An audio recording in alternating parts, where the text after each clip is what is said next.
Why is India so dirty? Let's be honest. It's a question people whisper about when they visit the country, but almost nobody wants to say out loud. But I'm going to say it. If you've ever set foot in India, you've probably seen the reality. Trash piled on the side of the road, sewage-filled drains, plastic floating in rivers, and streets that reek of waste. India is one of the most fascinating and culturally rich nations in the world, yet it struggles with cleanliness on a massive scale. And today, we're going to dive deep into why.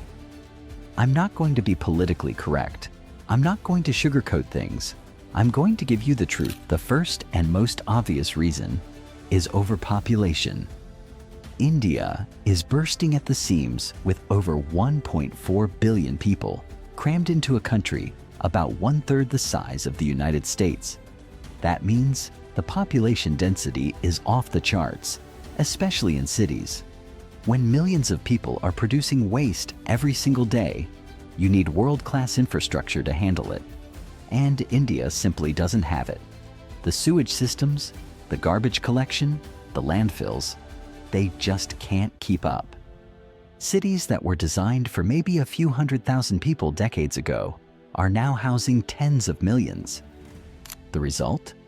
Garbage on the streets, overflowing drains, and a public sanitation nightmare.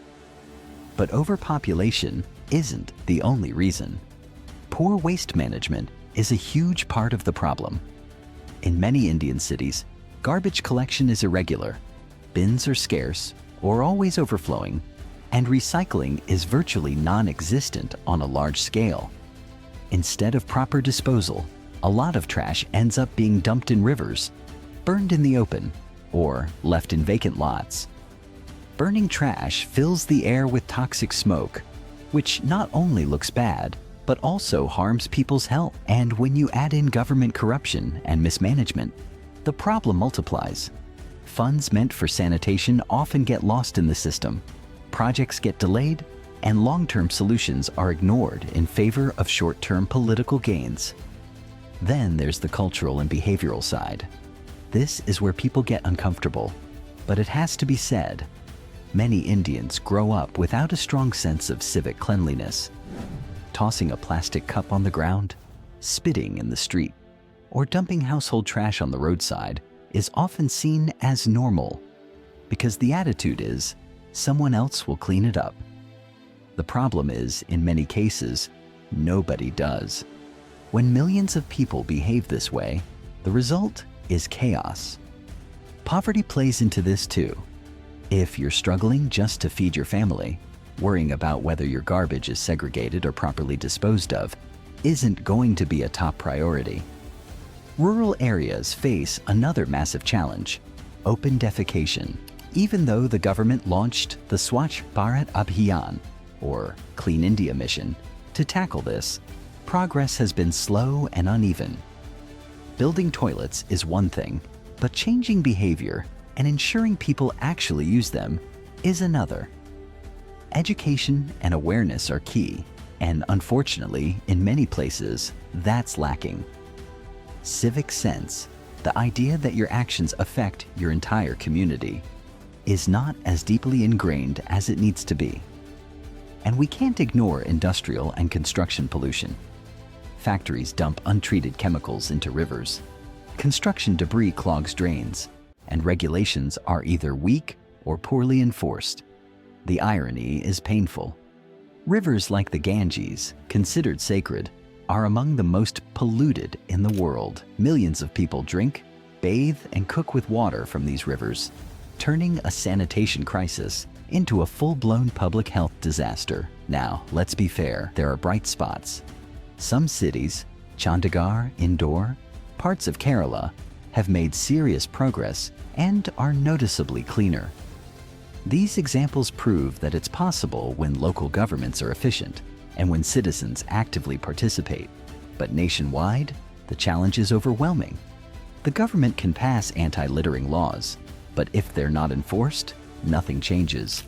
Awareness campaigns can spread the message, but without infrastructure to back it up, it doesn't stick. So why is India so dirty?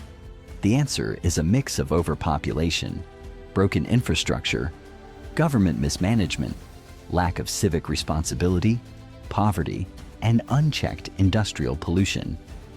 It's not just one factor. It's all of them colliding at once, creating a problem so massive it feels impossible to solve. But here's the thing, it's not impossible.